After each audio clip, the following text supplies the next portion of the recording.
జడారి కళ్ళు తెరుచుకున్న వేళన చినుకు పూలవాన సముద్రమెంత దాహమేస్తే వెతికెను ఊట బావినే శిరస్సు వంచి శిఖర మంచు ముద్దిడే మట్టి నేలనే ఏదైనా మీరు విత్తనాలు తింటారు స్ప్రౌట్స్ తింటారు కదా ఇంట్లో పల్లీలు అవన్నీ నానేస్తే ముక్కులు ఎట్లయితే పలుగుతాయో వరి కూడా అట్లా పగులుతుంది.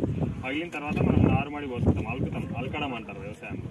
అలికిన తర్వాత నారు ఇట్లా వస్తుంది. యాక్చువల్గా ఇప్పుడు ఆ పాప చెప్పినట్టు 30 days తర్వాత నారు వేస్తామని అన్నారు. వరి మొక్కకు ఉన్న లక్షణం ఏంటంటే 10th day నుంచి నాటు వేసిన కాలం అలికిన తర్వాత 10th day నుంచి ఆ మొక్కకు పిలకలు పెట్టే గుణం వస్తుంది, ఆ లక్షణం వచ్చేస్తుంది, స్ప్రెడ్ అయిపోతుంది, ఏమంటారు దుబ్బ కడుతుంది అన్నట్టు. యాక్చువల్గా 30 days ఉండాల్సిన పని లేదు అన్నట్టు. 10th day నుంచే వరి మొలక అనేది దుబ్బలు కట్టడం స్టార్ట్ అవుతుంది. మనం 10th day నుంచే స్టార్ట్ వేసుకోవడం. కాబట్టి అప్పుడు ఏంటంటే నారు చిన్నగా ఉంటుంది కాబట్టి మనం అందరం నెల రోజుల వరకు అవుతాం. నెల రోజులు ఆగాల్సిన అవసరం లేదు, 10వ రోజు నుంచే మనం నాటు వేసుకోవచ్చు. అందరు ఈ మధ్య ఏంటంటే హైబ్రిడ్ వేస్తున్నారు. హైబ్రిడ్ అంటే జీన్ మాడిఫైడ్ అంటారు. మన సైంటిస్టులు ఏంటంటే హరిత విప్లవం వచ్చిన తర్వాత ఎక్కువ పంట రావాలి, మనం జనసాంద్రత ఎక్కువ అవుతుంది, దిగుబడి ఎక్కువ రావాలనే ఉద్దేశంతో ఏం చేశారంటే హైబ్రిడ్ రకానికి అనుకున్నారు. హైబ్రిడ్ రకం అంటే జీన్ మాడిఫైడ్ చేస్తారు సైంటిస్టులు ల్యాబ్లో. ఆ హైబ్రిడ్ తినడం వల్ల ఏమవుతుందంటే రోగాలకు కారణమవుతుంది. అందులో బియ్యంలో గ్లైసమిక్ ఇండెక్స్ అనేది ఒక వాల్యూ ఉంటుంది. బిలో 50 ఉంటే డయాబెటిక్ రావడానికి ఆస్కారం లేదు. మనం తినే సోనా మసూరి కానీ బీపీటీ కానీ వీటిలో ఏంటంటే గ్లైసమిక్ ఇండెక్స్ వాల్యూ అనేది అబోవ్ 50 ఉంటుంది. ఎప్పుడైతే అబోవ్ 50 దాటిపోయిందో మన రక్తంలో కావాల్సిన గ్లూకోజ్ని అవసరం లేనంత ఎక్కువగా రిలీజ్ చేస్తాం. గ్లూకోజ్ ఎప్పుడైతే మనకి ఎక్కువ రిలీజ్ అయిపోయిందో డయాబెటిక్ మంటు నింగి ఒళ్ళు విరిగెను కట్టి పరకతోన జడారి కళ్ళు తెరుచుకున్న వేళన చినుకు పూలవాన సముద్రమెంత దాహమేస్తే వెతికెను ఊట బావినే శిరస్సు వంచి శిఖర మంచు ముద్దిడే మట్టి నేలనే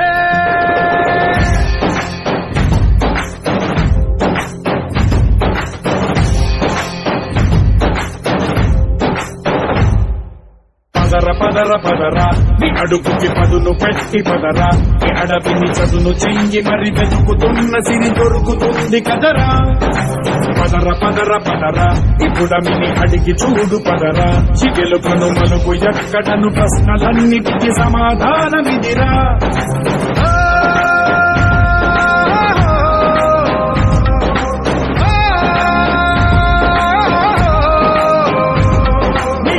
ఇదిరా నీ మొదలిదిరా ఈ పదమున మొదటడుగేరా నీ తరమిదిరా అని చాటేరా. పదరా నీ అడుగుకి పదును పెట్టి పదరా నీ అడవిని చదును చెయ్యి మరి వెతుకుతున్న సిరి దొరుకుతుంది కదరా. పదరా ఇప్పుడమిని అడిగి చూడు పదరా చిగెలు కను మలుపు ఎక్కడను ప్రశ్నలన్నిటికీ సమాధానమిదిరా. ఓ కళ్ళు మండు నింగి ఒళ్ళు విరిగెను గట్టి పరకతోన జడారి కళ్ళు తెరుచుకున్న వేళన చినుకు పూలవాన సముద్రమెంత దాహమేస్తే వెతికెను ఊట బావినే శిరస్సు వంచి శిఖర మంచు ముద్దిడే మట్టి నేలనే.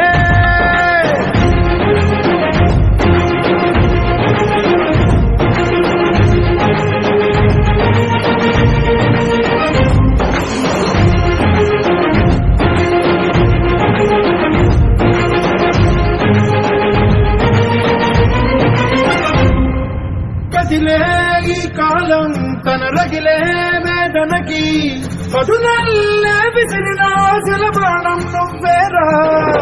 పగిలే ఇలా హృదయం తన ఎదలో రోదనకి పరమల్లే దొరికిన ఖరిగాయం నువ్వేరా.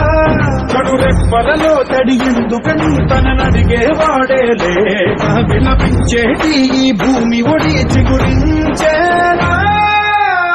పదరా ఇహలమును భుజముకెత్తి పదరా నేలను జతకు హత్తుకొని మొలకలెత్తమని పిలుపునిచ్చి పదరా.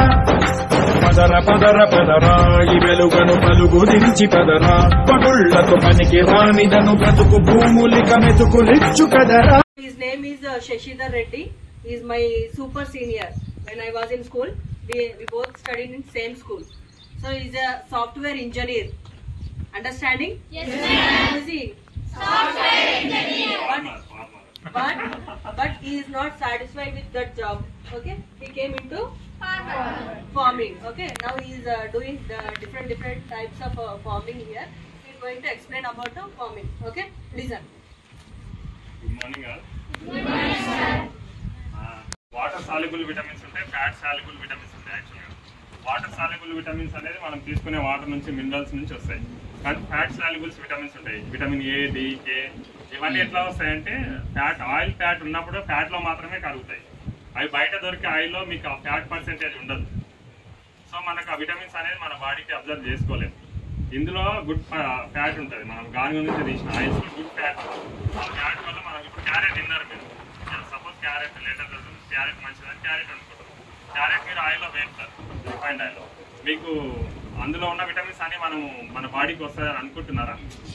రావు. ఎందుకంటే అందులో రిఫైండ్ ఆయిల్లో ఫ్యాట్ ఉండదు, గుడ్ ఫ్యాట్ ఉండదు. ఆ ఫ్యాట్ లేకపోవడం వల్ల మన బాడీకి అది అబ్జర్వ్ చేసుకోదు.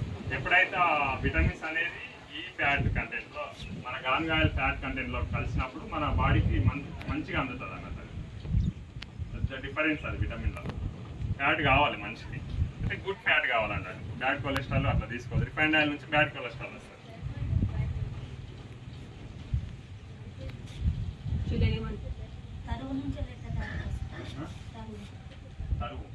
తవుడు అంటున్నాను, వరి పొట్టది. ఆ వరి పొట్టది కూడా తినకూడదు. గుడ్ క్వశ్చన్, బాగా అడిగింది. ఈ మధ్య రైస్ బ్రాన్ ఆయిల్ వస్తుంది, కానీ అది ఎంత తవుడు వేస్తే ఎంత ఆయిల్ వస్తుంది అనేది ఎవరికి తెలియదు. అది మళ్ళీ మిషనరీలోనే చేస్తారు, ఎందుకంటే ఎదుగానుగల నుంచి తీయడానికి రాదు. అది మిషనరీలో తీస్తారు, ఎంత టెంపరేచర్ దగ్గర తీస్తారని ఎవరికి తెలియదు. అది కోల్డ్ ప్రెస్ మెథడ్లో తయారు.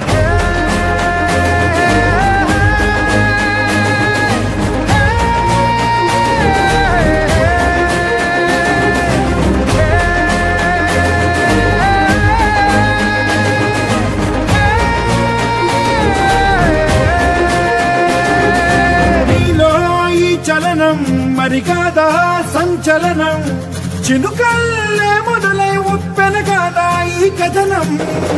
నీలో ఈ జడికి చలనేగే అలజడికి, గెలుపల్లే మొదలై చరితగా మారే నీ పయనం.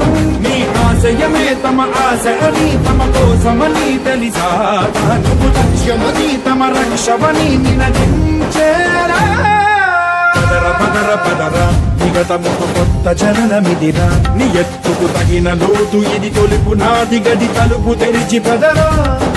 పదర పదరా ప్రతొక్కరి కథవు నువ్వు కదరా, నివరబడి భవిత కలల మొడి బ్రతుకు సాధ్యపడు సాగుబడికి బడిరా.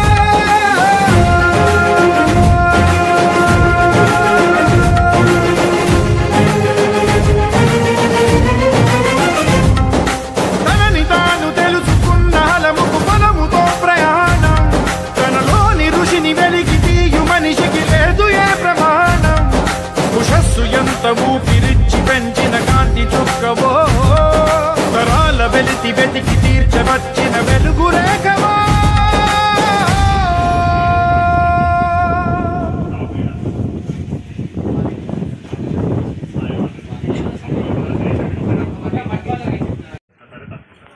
ఎండకు వానకు చలికి అన్నిటికీ తట్టుకుంటారు. రాటి ఎడారి ఉంటుంది కదా, ఆ ఏరియాలో దాని జన్మస్థానం కాబట్టి అట్లా దాని స్ట్రెంత్ అట్లా ఉంటుంది. ఇది సాయివాల్. ఇట్లా మనం ఇది పట్టుకుంటాం అన్నట్టు. గోమూత్రం ఉంటాం కదా, దీంతో మనం మాన్యూర్ తయారు చేస్తాం. ఇది చూపిస్తాయి ఇట్లా తయారు చేస్తాం. ఇప్పటికప్పుడు గోమూత్రం పట్టుకుంటాం. ఇది సాయివాల్, ఇది కూడా సాయివాల్. ఇది ఫస్ట్ లెగ్ అయితే రెడీ టు డెలివరీ ఉంది.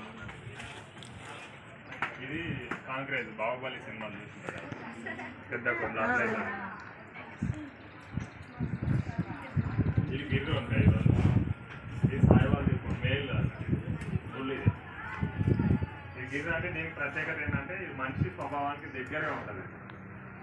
మనం ఇంత ప్రేమ చేస్తాం అంటే కన్నీళ్ళు కూడా కాలుస్తారు. మనం ఎప్పుడైనా బాధలు ఉన్నప్పుడు కన్నీళ్ళు కాలుస్తారు. ఆ ఫీల్ అయిపోతారు మనం దాన్ని చూడకపోతే. ఇప్పుడు ఇవన్నీ ఉన్నాయి కదా, నేను ఏదైనా దాన పెడుతుంటా కదా, ఫస్ట్ దానికి పెట్టకపోతే ఫీల్ అవుతుంటుంది అన్నట్టు. మనిషికి స్వభావానికి దగ్గర ఉంటుంది, ఎమోషన్ ఎక్కువ క్రియేట్ చేస్తాను.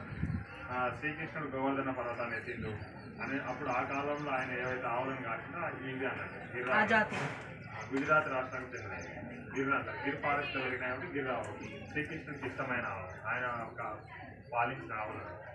ఆయన ఇంకోటి సైంటిస్టులు ఇందులో కనిపెట్టింది ఏంటంటే దీని యొక్క గోమూత్రం ఉంది కదా, దానిలో మైన్యూర్ పార్టికల్స్ అంటే మాలిక్యూల్స్ బాగా గోల్డ్ మాలిక్యూల్స్ ఫైండ్ అవుట్ చేసింది. ఇంకోటి ఇందులో మనం అబ్జర్వ్ చేసింది నాటావులు ఎందుకు గొప్పది, మనం ఎందుకు బస్ పాలికర్ అని మహారాష్ట్రలో ఆయన కనిపెట్టినాడు కదా. ఆయన ఏంటంటే చదువుకున్నాడు కానీ మా తల్లిదండ్రులు ఇంత పొలం ఉంది కానీ ఎందుకు ఇంత నష్టాలు పోతున్నాయి, మనం చదువుకొని ఏం లాభం, ఏదన్నా రైతులకు ఏదైనా చూపించాలని ఆయన ఒక 20 years అలా అడవిలోకి వెళ్ళిపోయి చాలా రీసెర్చ్ చేసాం.